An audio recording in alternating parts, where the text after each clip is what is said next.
இன்னைக்கு இருக்க அரசியல்வாதிகள்லாம் பாத்தீங்கன்னா என்ன நம்மளுக்கு என்ன கட்டிங் ஃபர்ஸ்ட் போனாலே இன்னைக்கு நான் வந்து அரசியல் வந்தேன், இன்னைக்கு ஒரு பதவியில உட்கார்றேன், எதுக்காக அரசியல் வரேன், ஒரு காசு நான் இங்க செலவு பண்றேன், இந்த காசை நான் எப்படி எடுக்கிறது, இந்த மாதிரி நோக்கத்துல யார் அரசியல் வந்தாலும் மக்களுக்கு என்னைக்குமே நல்லது செய்ய முடியாது.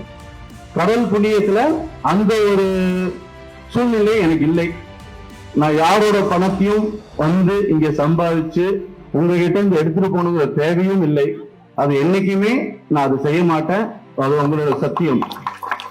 இங்க அம்மன் கோயில் முன்னாடியே சொல்றேன், நான் காசுக்காகவோ பணத்துக்காகவோ இந்த ஏதோ ஆசைப்பட்டு இதெல்லாம் பதவிக்காகவோ எங்க கம்பெனி குரூப் ஆஃப் கம்பெனிஸ் எங்களை நம்பி நாங்க எங்க கம்பெனி மூலமா 15 லட்சம் மக்கள் எங்க கம்பெனி மூலியமா நல்ல நல்ல அவங்க எங்களோட வேலையாட்களாவோ எங்க கம்பெனியில எம்ப்ளாயீஸோ எங்களை டிபெண்ட் பண்ணி எங்க பிசினஸ் நம்பி இருக்கவங்களே புதுச்சேரி மக்களோட மக்கள் தொகையை விட அதிகமான மக்கள் எங்களை நம்பி கொண்டு இருக்கிறார்கள்.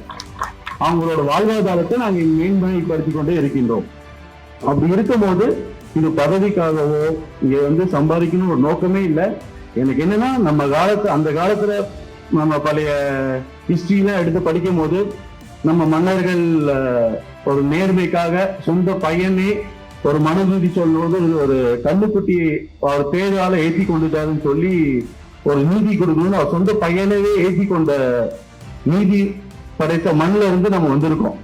இந்த மாதிரி ஏகப்பட்ட விஷயங்கள் இருக்கு. தமிழுக்காக உயிரை கொடுத்தாங்க, தமிழுக்காக சொத்தை விட்டாங்க, தமிழுக்காக இவ்வளவு மக்களுக்காக தியாகம் செஞ்சு காப்பாற்றின ஒரு விஷயத்த இன்னைக்கு வந்து ரொம்ப ஊழலாலையும் ஒரு கரப்ஷன்ல ரொம்ப சூழ்ந்து போய் இதுக்கு மேல வந்து ஒரு நல்லவர்கள் வந்து அரசியல் வந்து இளைஞர்கள் வந்து இதை காப்பாத்தலைன்னா அடுத்த தலைமுறைகளுக்கு வந்து இது ரொம்ப பெரிய ஒரு பாதிப்பா ஆயிடும்.